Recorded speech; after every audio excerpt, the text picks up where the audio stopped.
Hi everybody and welcome to Windows Fundamentals 2. Let's begin. We will continue our journey exploring the Windows operating system. In Windows Fundamentals 1, we covered the desktop, the file system, user account control, the control panel, settings, and the task manager. This module will attempt to provide an overview of some other utilities available within the Windows operating system and different methods to access these utilities. Launch the attached virtual machine. If you wish to access the virtual machine via remote desktop, use the credentials below. Accept the certificate when prompted, and you should be logged into the remote system now. The virtual machine may take up to 3 minutes to load. Okay, and now let's start the machine, the virtual machine. So there you go. And now let's click on completed and move on to the next task, which is system configuration. The system configuration utility is for advanced troubleshooting, and its main purpose is to help diagnose startup issues. Reference the following document here for more information on the system configuration utility. There are several methods to launch system configuration. One method is from the Start menu. Note, you need local administrator rights to open this utility. The utility has 5 tabs across the top. Below are the names for each tab. We will briefly cover each tab in this task. Okay, so the first one is General, second one, Boot, third, Services, then fourth is Startup, and the fifth is Tools. In the General tab, we can select what devices and services for Windows to load upon boot. The options are Normal, Diagnostic, or Selective. In the Boot tab, we can define various boot options for the operating system. The Services tab lists all services configured for the system regardless of their state, running or stopped. A service is a special type of application that runs in the background. In the Startup tab, you won't see anything interesting in the attached virtual machine. Below is a screenshot of the Startup tab for system configuration from my local machine. As you can see, Microsoft advises using Task Manager to manage, enable or disable startup items. The system configuration utility is not a startup management program. Note, if you open Task Manager for the attached virtual machine, you will notice that Task Manager doesn't show a startup tab. There is a list of various utilities, tools, in the Tools tab that we can run to configure the operating system further. There is a brief description of each tool to provide some insight into what the tool is for. Notice the selected command section. The information in this text box will change per tool. To run a tool, we can use the command to launch the tool via the Run prompt, Command prompt, or by clicking the Launch button. Okay, and now let's answer the questions. What is the name of the service that lists systems internals as the manufacturer? Okay, so what we need to do here is click on the Start menu. Then you click on Search. And now we type msconfig. There you go. And let's see now, the machine is a bit slow. So then we click on System Configuration.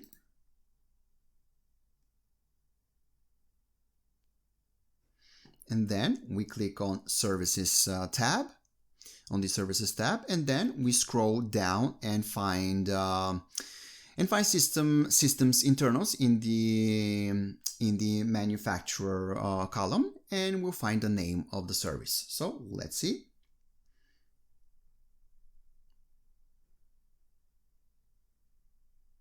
Oh, I think I got it. There it is. Okay, so here is our answer. So let's type that in. So PS and then shut down like this. Okay, and now let's submit. Perfect. Okay, now whom is the Windows license registered to? Okay, so what we need to do here is just click on the Tools tab like this, and we select about Windows and launch it by clicking on the Launch button. So it was actually already selected for us. So we click on it and launch. And here is our answer. So Windows user, right? Okay, so let's type that in. Windows user, like this. And we submit. All right, and now what is the command for Windows troubleshooting? Okay, so what we need to do here is select Windows troubleshooting, but first let's close this. Okay, so Windows troubleshooting, we selected, right? And we can see the answer in the selected command field right here, right? So I don't know if we can copy that. Yes, we can. So let's copy that and paste it right here. And we submit. There you go. And now, what command will open the control panel? The answer is the name of the .exe, not the full path. Okay. So basically, they need only this part of the. Okay, they don't need the whole path, just the little command right here, right? But let's just find out what the command is to open the control panel. So what we need to do here is, well, we can actually find the answer in the previous answer. So this one, right? So this is the answer, control.exe, right?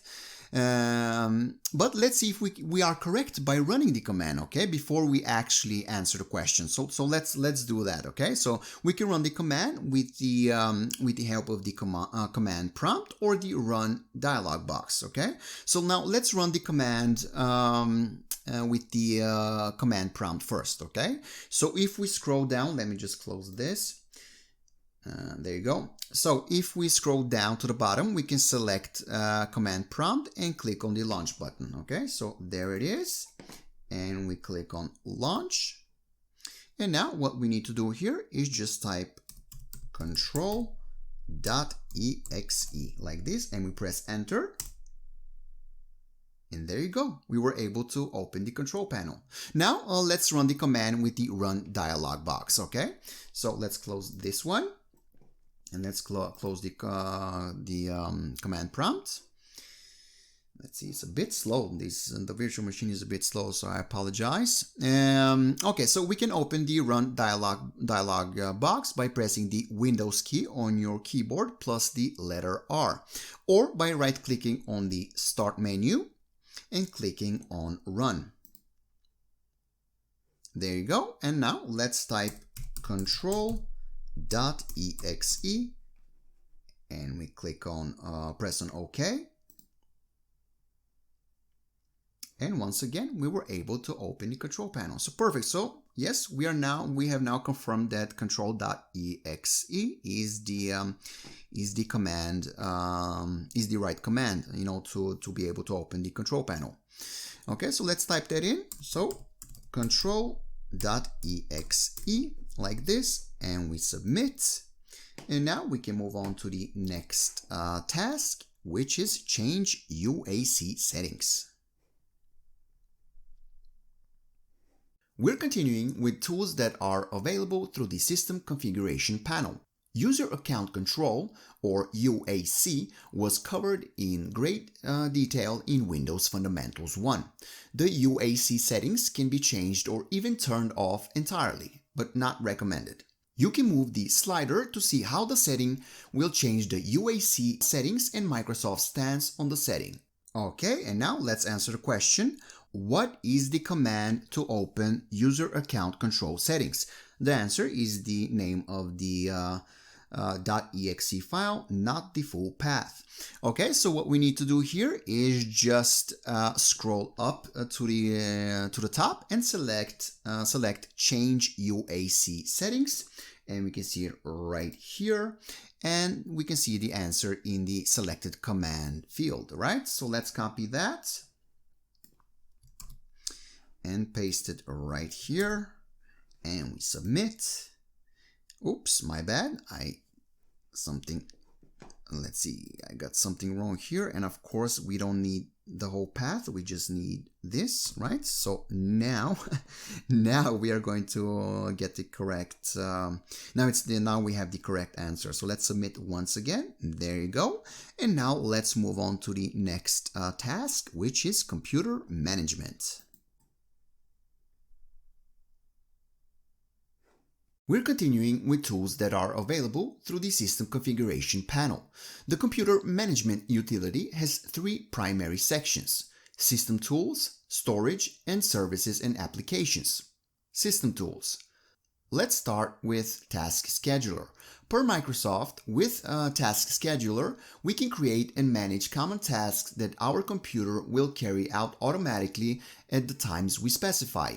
A task can run an application, a script, etc., and tasks can be configured to run at any point. A task can run at login or at log off. Tasks can also be configured to run on a specific schedule, for example, every 5 minutes.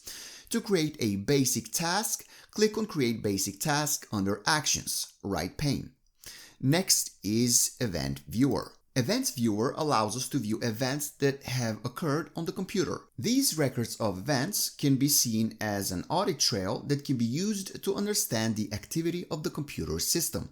This information is often used to diagnose problems and investigate actions executed on the system. Event Viewer has three panes. The pane on the left provides a hierarchical tree listing of the event log providers, as shown in the image above. The pane in the middle will display a general overview and summary of the events specific to a selected provider, and the pane on the right is the action pane. There are 5 types of events that can be logged. Below is a table from the URL that you see on the screen, so docs.microsoft.com, providing a brief description for each.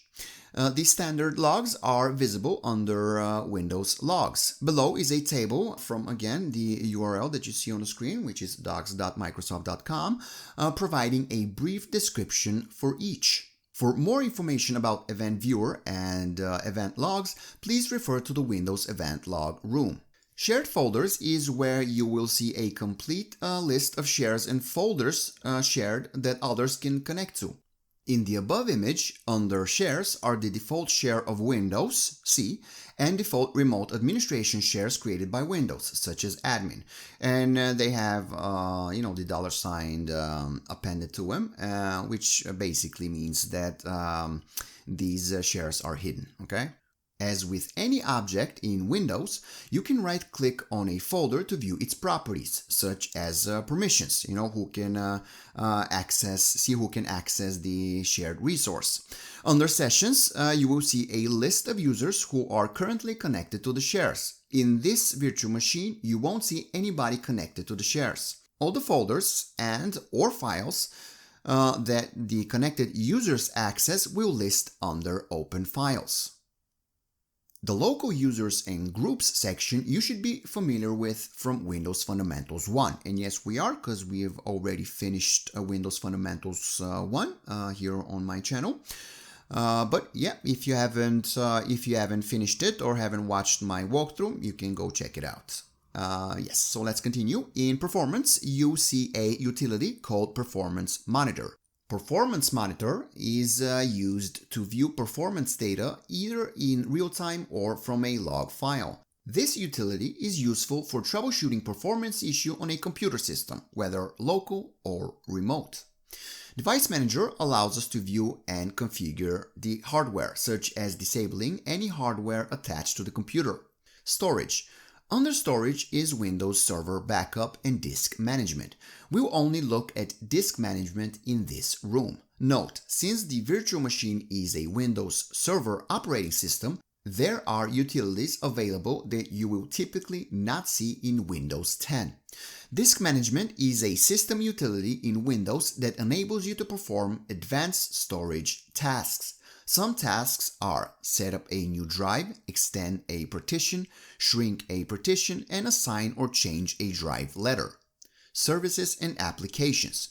Recall from the previous task, a service is a special type of application that runs in the background. Here you can do more than enable and disable a service, such as view the properties for the service. WMI control configures and controls the Windows Management Instrumentation Service. Per Wikipedia, WMI allows scripting languages such as VB Script or Windows PowerShell to manage Microsoft Windows personal computers and servers, both locally and remotely. Microsoft also provides a command line interface to WMI called Windows Management Instrumentation Command Line.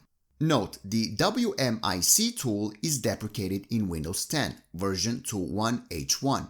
Windows PowerShell supersedes this tool for WMI.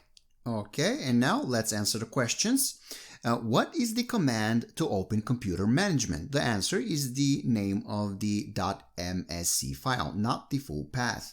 Okay, and we have actually already, already selected the computer management tool. So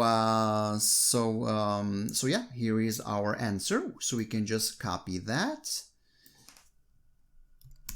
And then we paste it right here and we submit. And now, at what time every day is the Google Update Task Machine UA task configured to run? Okay, so what we need to do here is just launch computer management, the computer management tool or utility. Then we select Task Scheduler. Okay, and now we can scroll down to the active tasks section and find Google Update Task Machine UA task. Okay, so we scroll down and here it is, and here is our answer, right? So we can see the answer right under the in the triggers column. Okay, so let's answer the question. So that will be 6:15 a.m. Let's see, like this, a.m. and we submit. Perfect. And now, what is the name of the hidden folder that is shared? Okay, so what we need to do here is select shared folders. Okay, so let's select shared folders like this, and then we open the shares folder. So let's open that, and we can see the name of the hidden the hidden folder at the bottom right here. So let me just expand that a little bit. Okay, so here is our answer. Okay, so let's type that in. So SH4R 3D capital F 0 capital L D3R. And we submit. There you go. And if you wonder how do we know that the folder is hidden, well, it's very simple. Look at the folder path. You see that? So let's open the path, and we can clearly see that the folder is supposed to be on our desktop. But if I minimize this. Again, the virtual machine is so slow. Okay, you see, we can't see it because the folder is hidden, right? So now let's make the hidden folder visible on our desktop. So let me expand the folder again. Let's see. It's so slow. I'm so sorry, guys. Okay, so what you need to do here, so that we can actually see the folder on our desktop, so view the hidden folder, you click on View, and then you check the hidden items box. And now we're able to view hidden files and folders on our computer and, see, the hidden folder, right? So it was that simple. So let's hide it again because, it's secret, okay? And just continue to the next task, which is system information.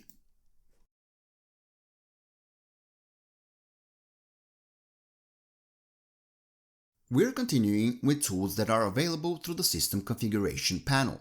What is the System Information tool? Per Microsoft, Windows includes a tool called Microsoft System Information.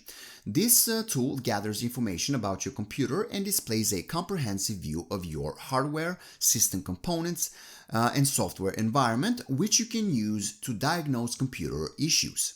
The information in System Summary is divided into 3 sections: hardware resources, components, and software environment. System Summary will display general technical specifications for the computer, such as processor brand and model.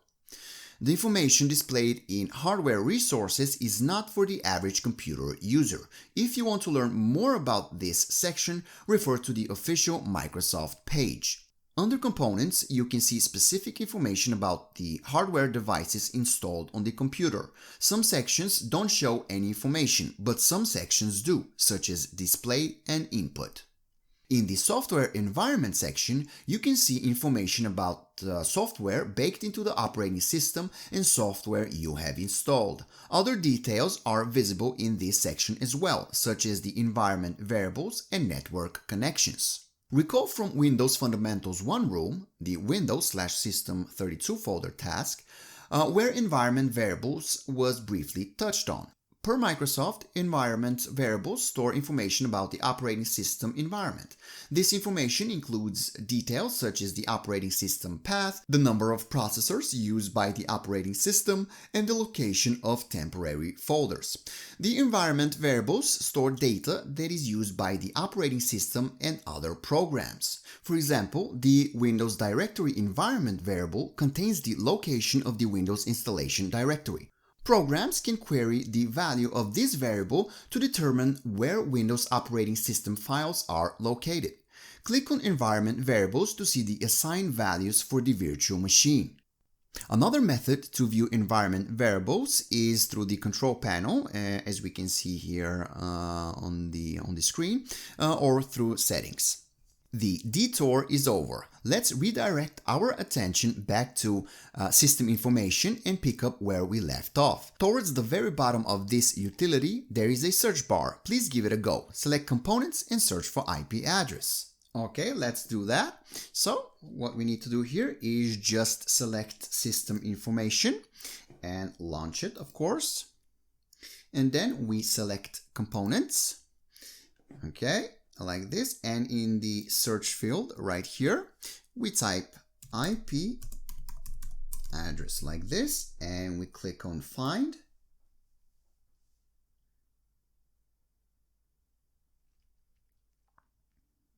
Maybe I spelled address wrong. Let's try again.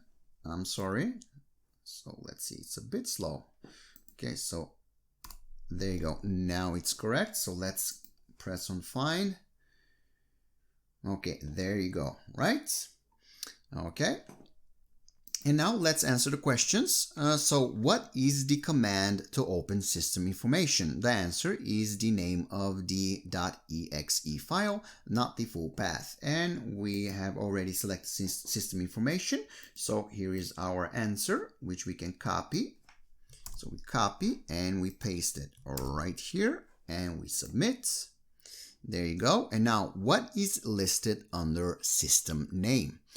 Okay, so what we need to do here is once again launch system information.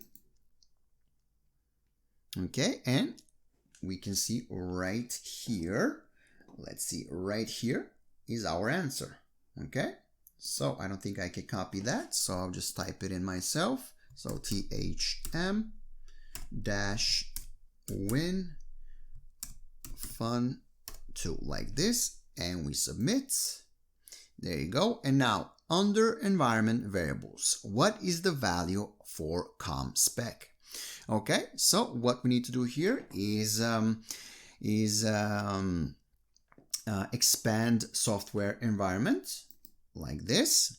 Okay, and then we select environment variables like this, and at the top in the value column we can see the answer, right? So let's type that in.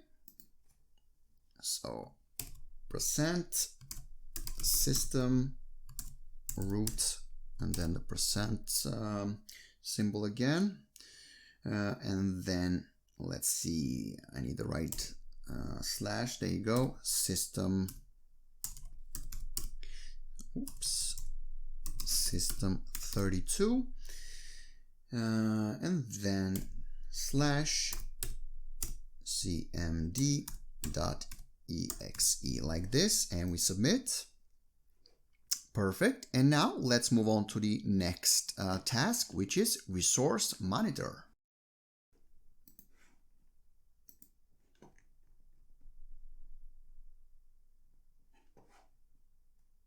We're continuing with tools that are available through the System Configuration panel.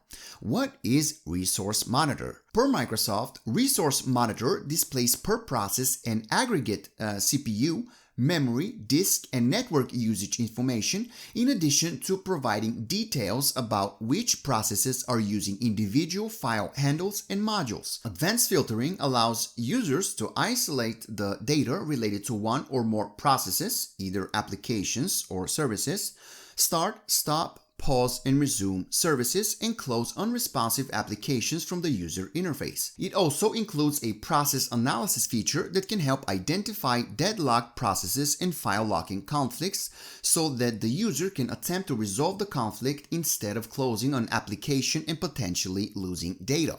As some of the other tools mentioned in this room, this utility is geared primarily to advanced users who need to perform advanced troubleshooting on the computer system. In the Overview tab, Resource Monitor has 4 sections: CPU, disk, network, and memory. The same 4 sections have corresponding tabs across the tab. See below. Note that each tab has additional information for each. An image is shown below for each tab. So we have CPU, memory, disk, and network. Although not captured in any of the images above, Resource Monitor has a pane at the far right. This pane shows a graphical view in real time for each section. Note, the information displayed in Resource Monitor will be different for you compared to the images above. Okay, and now let's answer the question, what is the command to open Resource Monitor? The answer is the name of the .exe file, not the full path. Okay, so what we need to do here is just scroll down and select Resource Monitor, and here is our answer. So let's copy that and paste it right here, and we submit. And now let's move on to the next task, which is command prompt. We're continuing with tools that are available through the System Configuration panel. The command prompt can seem daunting at first, but it's really not that bad once you understand how to interact with it. In early operating systems, the command line was the sole way to interact with the operating system. When the GUI, or the Graphical User Interface, was introduced, it allowed users to perform complex tasks with a few clicks of a button instead of entering commands in the command prompt. Even though the GUI is the primary way to interact with the operating system, a computer user can still interact via the command prompt. In this task, we'll only cover a few commands that a computer user can run in the command prompt to obtain information about the computer system. Let's start with a few simple commands, such as hostname and whoami. The command hostname will output the computer name. The command whoami will output the name of the logged in user. Next, let's look at some commands that are useful when troubleshooting. A command used often is ipconfig. This command will show the network address settings for the computer. Each command will have a help manual to explain the expected syntax to execute the command properly, along with any additional parameters that can be added to the command to expand its execution. A command to retrieve the help manual for a command is / and the question mark. For example, to see the help manual for ipconfig, you can see the following command, which is ipconfig and then / and the question mark. Note, to clear the command prompt screen, the command is cls. The next command is netstat. Per the help manual, this command will display protocol statistics and current TCP/IP network connections. In the above image, the line within the red box shows us an example syntax for the command. The structure tells us the netstat command can be run alone or with parameters, such as -a, -b, -e, etc. When any of the parameters are appended to the root command, netstat in this case, the output changes. Play with a few to see for yourself. The net command is primarily used to manage network resources. This command supports subcommands. If you type net without a subcommand, the output will show the syntax for the root command showing a few of the subcommands you can use. For the net command to display the help manual, the / and question mark will not work. In this case, you need to use different syntax, which is net help. So if you wish to see the help information for net user, the command is net help user. You can use the same command to view the help information for other useful net subcommands, such as local group, use, share, and session. Refer to the following link to see a comprehensive list of commands you can execute in the command prompt here. Okay, and now let's answer the questions. In system configuration, what is the full command for Internet Protocol configuration? Okay, so what we need to do here is select Internet Protocol configuration right here, and we can see the answer in the selected command field right here. Okay, so let's copy that, and then we copy the whole thing, and we paste it right here, and we submit. And now for the ipconfig command, how do you show detailed information? Well, let's do exactly that and find out. What we need to do here is just launch Internet Protocol configuration. So we select it like this and we launch, and we type ipconfig and then space and then / and then the question mark like this, and we press enter, and here is our answer right here, right? Show detailed information. Okay, so let's type that in.